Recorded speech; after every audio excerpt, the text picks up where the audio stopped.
कई दिनों से अर्चना तिवारी लापता है और अब ये बड़ी खबर आपको बता रही हैं। दरअसल नेपाल बॉर्डर से अर्चना को बरामद कर लिया गया। मिल रही जानकारी के अनुसार भोपाल जीआरपी ने उत्तर प्रदेश के लखीमपुर खीरी से अर्चना को बरामद कर लिया और भोपाल पुलिस को लेकर के जो जानकारी मिल रही है, अर्चना को भोपाल लेकर के पुलिस पहुंचेगी और नेपाल के धनगढ़ी शहर से अर्चना तिवारी की बरामदगी हुई है। बता दें आपको इसके साथ है कि उत्तर प्रदेश के लखीमपुर खीरी से नेपाल का धनगढ़ी शहर जो है वहां पता लगा है अर्चना का, जहां पर पुलिस पहुंची। सूचना मिलते ही अर्चना को वहां से बरामद किया और फिर वहां से भोपाल लेकर अब जल्द ही पहुंचेगी भोपाल पुलिस। हालांकि अर्चना वहां कैसे पहुंची, किसके साथ पहुंची, इसके ऊपर अभी तक कोई भी पुख्ता जानकारी नहीं बरामद हो पाई है। लेकिन ये बड़ी खबर है, अर्चना तिवारी जो काफी दिनों से लापता थी वो अब बरामद हो गई है और बरामद भी नेपाल के बॉर्डर से की गई है। कई दिनों से लापता थी, 10 से 12 दिन हो गए हैं अर्चना तिवारी को, जब ट्रेन से वो गुमशुदा हुई थी और उसके बाद से सर्चिंग अभियान चलाया जा रहा था, पूरे देश में चलाया गया।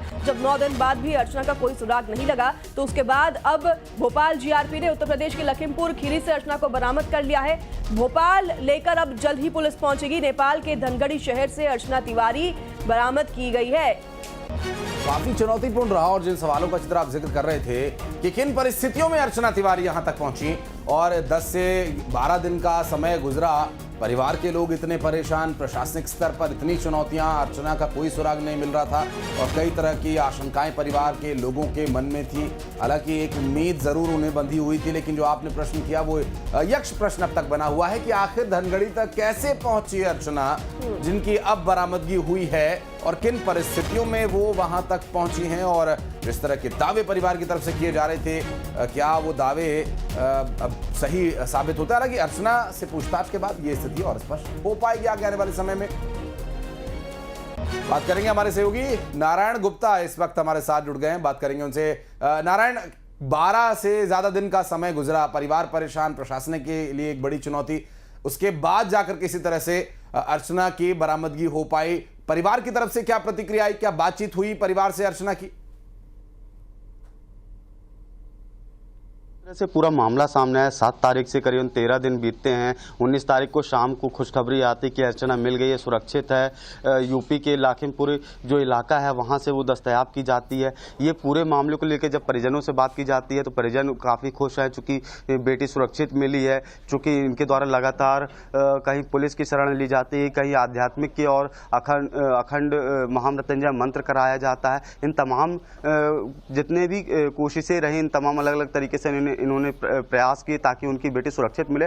अब जाके उनको सुरक्षित मिल रही है। हालांकि जो पूरा परिवार है अब आज भोपाल की ओर रवाना हो रहा है ताकि अपनी बेटी को वहां से सुरक्षित वापस कटनी ला सके। स्वाभाविक है, चूंकि नारायण ये वापसी तो अब होगी तय है, लेकिन परिवार के लोगों से क्या बातचीत हुई, कोई प्रतिक्रिया अब तक परिवार की तरफ से आई या प्रशासनिक स्तर पर जो सर्च अभियान चलाया जा रहा था उसमें कोई अपडेट की? यहां से कटनी से अप्रोच किया जाएगा या भोपाल जीआरपी कार्रवाई करेगी? नहीं आया, लेकिन पूरी कार्रवाई भोपाल से की जाएगी। चूंकि कटनी में गुमशुदगी की प्राथमिकी दर्ज हुई है, उसके बाद जांच के लिए भोपाल भेजी गई रही डायरी, जहां से 8 तारीख को यहां से भेजी गई। उसके बाद करीबन 3 दिन बाद भोपाल में पहुंची। उसके बाद सर्च ऑपरेशन चलाया गया।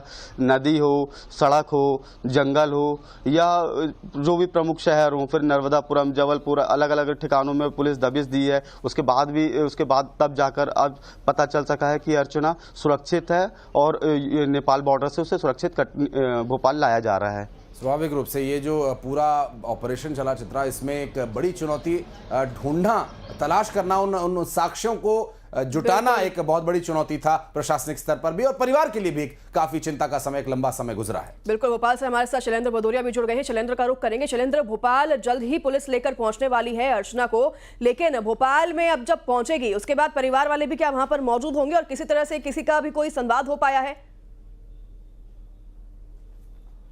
देखिए बिल्कुल आपने ठीक कहा कि देखिए अर्चना तो जरूर मिल गई है, लेकिन अपने पीछे कई सवाल अभी छोड़े हुए हैं जिनका जवाब मिलना अभी जीआरपी को बाकी है। आपसे कुछ देर बाद जीआरपी भोपाल लेकर पहुंचेगी और ये वो जो जीआरपी थाना है जो पिछले 12-13 दिन से विशेष चर्चा का केंद्र भी रहा है और यहाँ पर खासी हलचल भी देखने को मिली है, क्योंकि जिस तरीके से अर्चना जब नर्मदा एक्सप्रेस से निकली थी तो भोपाल के बाद ही उसकी आखिरी लोकेशन आई थी और भोपाल जीआरपी तब से ही लगातार उसकी तलाश कर रही थी। लगभग कई सैकड़ा जो है वो सीसीटीवी देखे गए, इसके अलावा 50 किलोमीटर का जंगल का इलाका, खासकर ट्रैक के किनारे का इलाका पूरा सर्च किया गया और उसके बाद जिस तरीके से राम तोमर के बारे में जानकारी लगी और उसके बाद उसको जब हिरासत में लिया गया, पूछताछ की गई तो कई खुलासे हुए और उसके बाद जो है वो जीआरपी पुलिस जो है अर्चना तक पहुंची है। लेकिन कई सवाल हैं कि अर्चना आखिर लखीमपुर खीरी तक कैसे पहुंची, क्या उसके साथ कोई अनहोनी हुई थी, कोई घटना हुई थी उसके चलते वो वहां पहुंची या फिर वो जानबूझकर वहां पर गई थी। इस तरह के कई सवाल जो है वो अभी जीआरपी पुलिस को उसका इंतजार है। हालांकि देखिए कल जिस तरीके से जब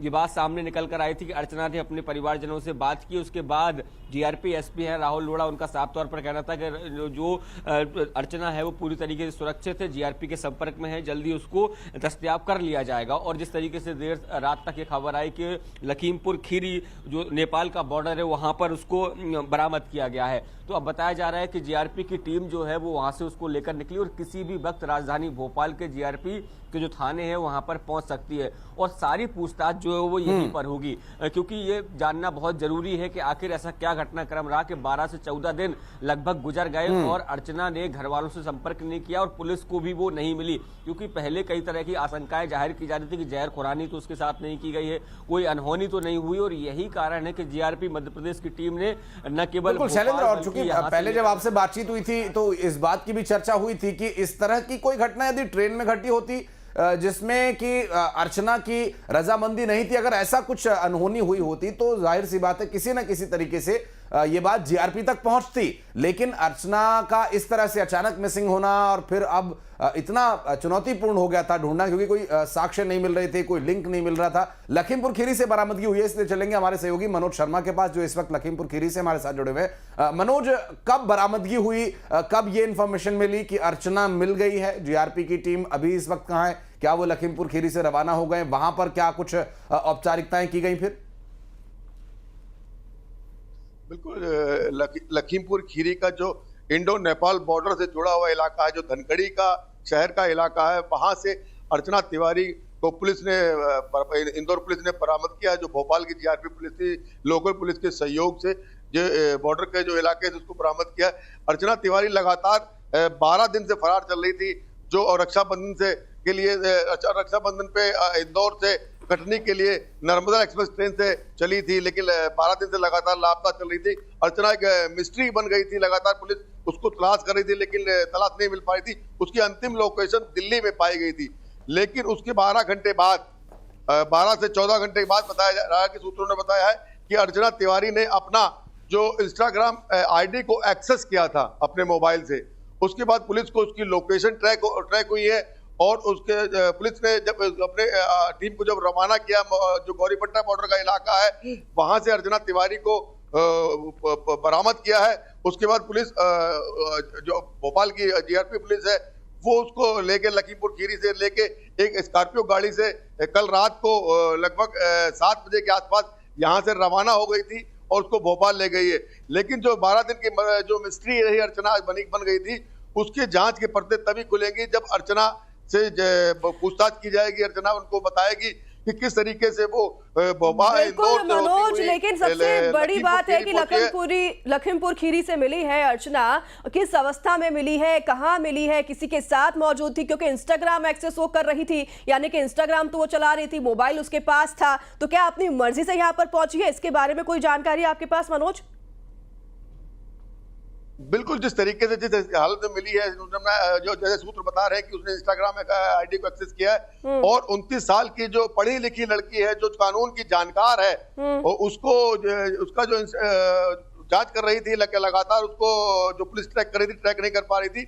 उसने जो छोटी सी गलती की है, जो इंस्टाग्राम आईडी अपनी चलाई है, उसके जरिए उसकी लोकेशन मिली है। और जिस तरीके जो चीजें सामने आ रही है, जो अब तक के जानकारी सूत्र बता रहे हैं कि जो अर्चना तिवारी कहीं ना कहीं किसी को कोई दबाव में नहीं गई बताई जा सकती, क्योंकि उसने इंस्टाग्राम आईडी चलाई है, तो इसका मतलब उसके पास उसका मोबाइल यूज कर रही थी, इस्तेमाल कर रही थी, तो वो अपने आप भी वहां जाने की संभावना, लोगों की मदद तो ली होगी, लेकिन उसकी मर्जी कहीं ना कहीं सम्मिलित जरूर रही होगी, क्योंकि लगातार वो गायब रही है, परिवार को नहीं बताया। कहीं ना कहीं जिस तरीके से जो लोग और सूत्र वहां की जानकारी दे रहे कि अर्चना तिवारी के साथ शायद एक लड़के को भी देखा गया था। जी मनोज, मैं लौटूंगा आपके पास। शैलेंद्र हमारे सहयोगी भोपाल से इस वक्त जुड़े हैं। शैलेंद्र, बहुत सारी कड़ियां अभी भी जुड़ना बाकी है, जैसा कि मनोज बता रहे हैं कि आखिरी लोकेशन दिल्ली पता चली थी, फिर जो इन्फॉर्मेशन मिली उसके अनुसार से भोपाल उसकी आखिरी लोकेशन थी, फिर वो यहाँ से क्या दिल्ली गई या भोपाल से ही उसने लखीमपुर जाने का रास्ता पकड़ा और किन परिस्थितियों में पकड़ा। जैसा कि मनोज ने आशंका जाहिर की कि वहां के कुछ लोग बता रहे हैं कि कोई लड़का भी था, कोई शख्स भी था, तो ये सारे सवाल जो हैं अभी इनका जवाब मिलना बाकी है। आप लोग नजर बनाए रखिएगा और आगे अपडेट लेने के